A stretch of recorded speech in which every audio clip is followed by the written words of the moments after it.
Assalamualaikum warahmatullahi wabarakatuh. Kita perkenalkan dulu ya. Perkenalkan dulu. Saya dosen dasar keamanan komputer. Nama saya Ivan Prihandi. Ya, jangan lupa add Instagram Multimedia CS. Kita langsung lanjut aja.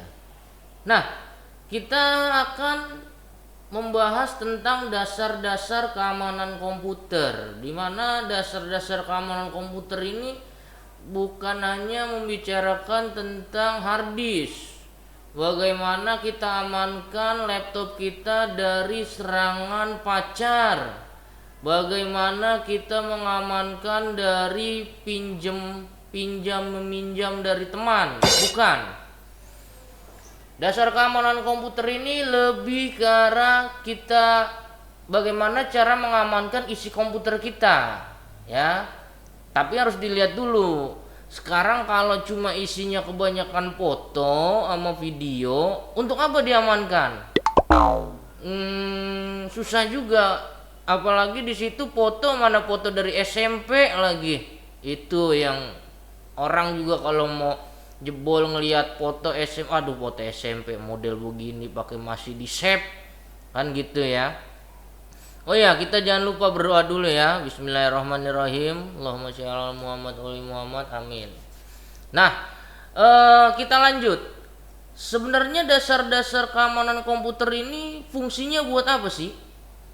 Terus juga penting gak sih? Ya kalau menurut saya sih ya, kalau keamanan komputer ini dikata penting ya lihat isinya.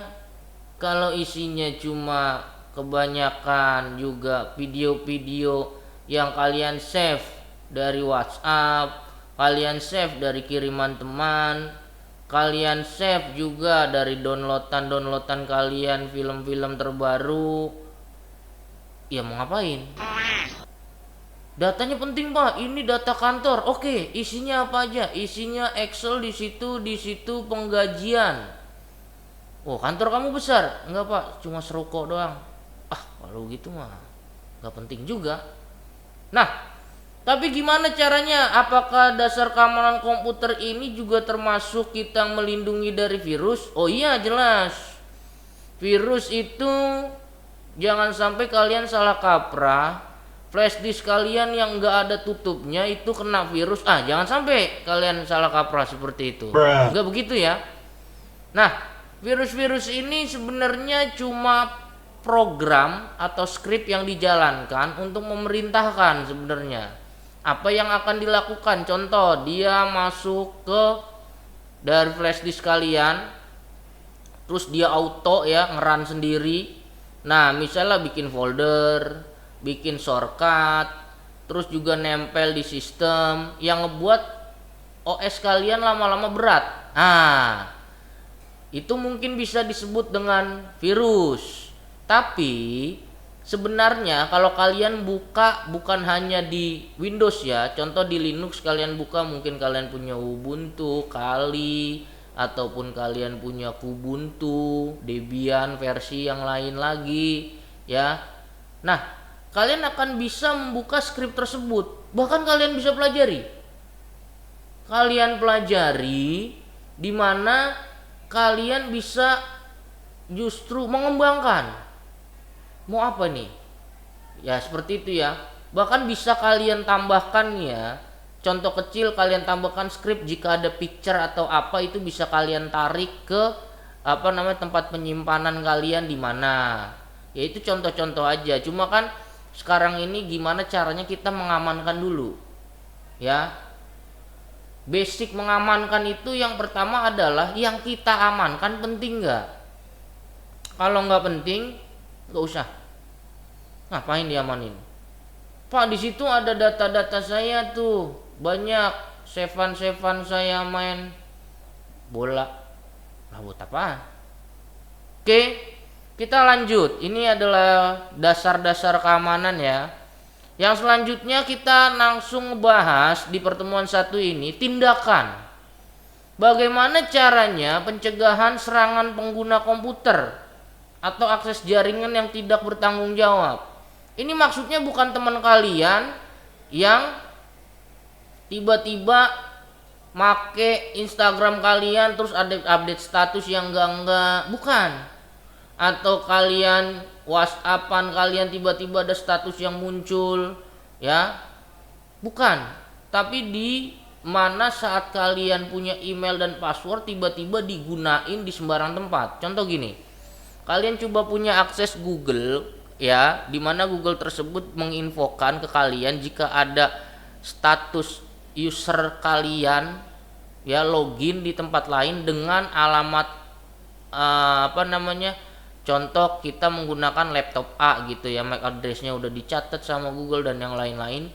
Kalian pakai fasilitas di mana dia itu menginfokan jika ada yang menggunakan akun kalian di tempat lain. Kalau kalian gunain itu nanti mungkin kalian kaget tiba-tiba ada yang buka email kalian, mencoba membuka email kalian di Surabaya, ada yang di Palembang, ada yang di Makassar. Ya itu bisa jadi. Ada juga yang di Jakarta. Kalau yang di Jakarta deket, kalian cari mantan ternyata. Oh, emang dia masih stalking, biarin aja. Rasain, kan begitu. Oke. Nah, sekarang kita ngebahas tentang masalah tindakan pencegahan. Ya. Anda yakin komputer kalian aman? Kan gitu ya. Bebas dari bahaya, kecelakaan, kejahatan, ancaman? Belum tentu. Tapi pertanyaannya, jika semakin gak penting data kalian, maka semakin aman komputer kalian. Ya, maka buatlah kalian bukan siapa-siapa. Kalian adalah res-resan di dunia ini. Kalian udah aman terus. Ya, nggak usah apalah nyari-nyari. Wah, gue takut ini takut itu, enggak gitu. Lagi juga buat apa gitu kan ya.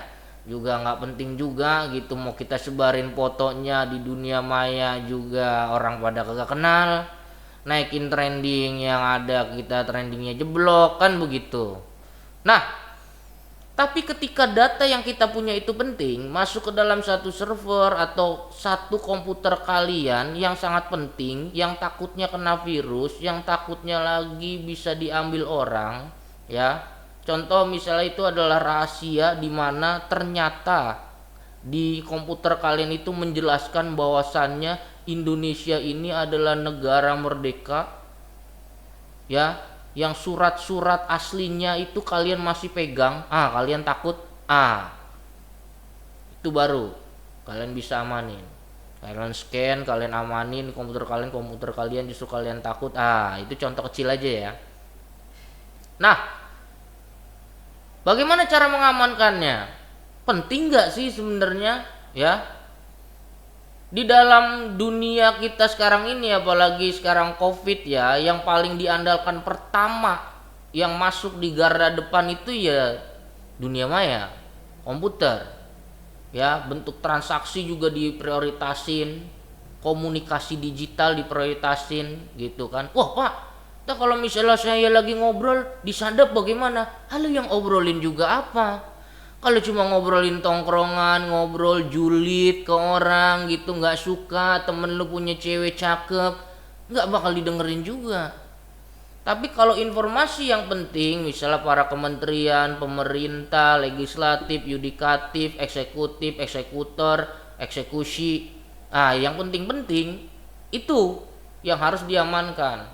Cara mengamankannya bagaimana? Dia punya jaringan pribadi atau jaringan pemerintah sendiri yang memang dikasih akses, sebenarnya gitu. Gitu ya. Itu hal yang besar ya. Jadi kita lihat dulu seberapa pentingnya Anda. Jika Anda tidak penting, maka nggak usah diamanin. Kalau perlu nggak pakai antivirus, nggak penting. Oke, lanjut. Ada nilai informasi ya yang ngebuat kita harus menjaga itu. Contoh kecil, nilai-nilai informasi itu mengedepankan misalnya tentang bagaimana data keuangan Anda atau keuangan kita lah sebagai mahasiswa gitu ya. Kayak debit, kartu kredit, laporan perusahaan, keuangan-keuangannya, dokumen rancangan produk, terus juga blueprint ya, dokumen rahasia kantor yang biasa disebut tulisannya top secret lah gitu ya. Cuma kita lihat dulu, kalau kita di ATM kita aja isinya 200.000, takut bakalan diambil orang. Yang harus kalian takuti adalah diri kalian sendiri. Karena udah pasti duit itu lu ambil. Sisa 200.000, sisa 100.000 gitu ya. Kartu kredit juga. Kartu kredit kalian udah ngambil masa contoh. Gue dikasih 5 juta nih, ya. Oke, lu ambil udah 4.900.000. Mana gestun lagi ya di toko emas. Nah, sisa 100.000 buat apaan? Yang ada juga ditagih. Nah, selanjutnya adalah dari semua hal yang penting itu, kalian juga harus tahu tentang pentingnya keamanan sistem tersebut gitu ya. Nah, cara menanggulanginya di sini kalau kita lihat ya, kita amati dan cermati dulu. Ketika kalian misal banget nih ya. Ya, ketika kalian minta, "Pak, gue pengen banget nih ngamanin data gue nih." "Oh, sepenting apa data Anda?" "Menurut saya penting." Kalau menurut lu penting, menurut orang lain belum. Berarti belum tentu bisa diamanin. Tapi ketika kalian merasa emang sangat penting, otomatis yang paling harus kalian lakukan pertama kali, baru kalian sadar adalah tentang bagaimana caranya keaslian produk yang kalian punya. Contoh, Windows ya, saat kalian warnanya blank hitam ya, desktop kalian atau yang enggak asli, itu sebenarnya bahaya loh gitu, karena keamanannya nggak dijamin sebenarnya. Kalian bisa lihat, dibaca di Microsoftnya langsung kalau kalian nggak percaya. Nah, ketika asli Windows kalian itu udah dijamu dengan Defender, lumayan kan gitu ya. Selanjutnya apalagi, "Pak, saya mau aktifin antivirus juga nih Pak." "Oh, beli aja yang murah, Semadap aja beli, kan di situ tulisannya donasi." "Oh, saya nggak mau donasi Pak, saya mau download terus, register doang juga nggak apa-apa, tapi kalau download saya gratis." Kalau gitu jangan minta yang terbaik, karena harga itu kualitas kan gitu ya. Ini yang buat antivirus di Semadap juga butuh makan ya. Kalau pujian mah dikumpulin 1.000 juga kagak bakal kenyang duit. Kasihlah donasi dia. Setelah itu minimal itu dari sistem operasi kalian asli, terus juga antivirus kalian asli. Contoh, ketika Windows kalian asli tapi bisa masuk ke jebol, tapi kalian sudah mengaktifkan Defender, kalian bisa komplain loh ke Windowsnya, ke Microsoftnya gitu. Itu juga sebagai kritikan yang akan merubah di semester depannya atau di tahun depannya, membuat Microsoft lebih baik lagi. Itu contoh aja ya.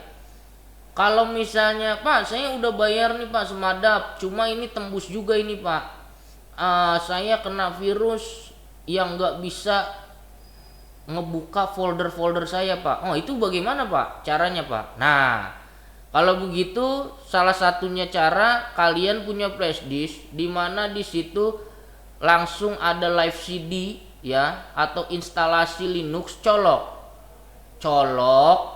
kalian deletein atu-atu. Itu di Linux, virus yang ada di Windows dalam bentuk codingan dimasukkan ke Linux temen. Bukan temen doang, ini saudara. Kenapa disebut saudara? Karena dia di Linux itu dibilang ini adalah script. Ini adalah script. Ya, script. Kalian bisa buka dan kalian bisa pelajari script tersebut. Bahkan kalian bisa modifikasi juga bisa lah. Nah, hal-hal yang kayak gitu ya. "Pak, kok ribet banget sih?" Kalau ribet jangan jurusan komputer, ambil aja jurusan apa ya, ekonomi. "Wah, di ekonomi juga ribet juga Pak." "Oh, kalau gitu pindah komunikasi." "Wah, Pak, saya nggak bisa ngomong Pak." Itu tadi barusan ngapain? "Oke, pindah aja lagi ke DKV." "Wah, saya nggak bisa desain Pak." Sebenarnya Anda nggak bisa banyak hal. Kalau gitu ngapain sekolah? Di dalam sebuah sistem informasi teknologi itu pembuatannya ribet di back end, pasti itu ribet, susah, ngejelimet, butuh bagan-bagan struktur yang menyatu menjadi satu, ya, terpisah-pisah dalam bentuk modul dijadikan satu, ya. Tapi syarat basicnya di front end harus simple. Ya lu mah tinggal misalnya beli aja, udah pilih kategori, gue pengen beli makanan kucing, habis dari situ bayar pakai misalnya Mastercard boleh, kalian pakai GoPay bisa, kalian pakai PayPal bisa, udah selesai, tunggu order.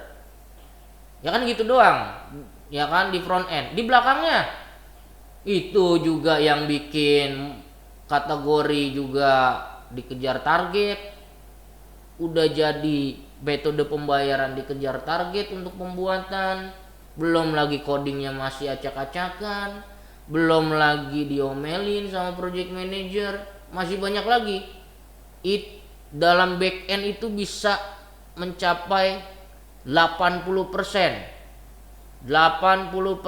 waktu pembuatan.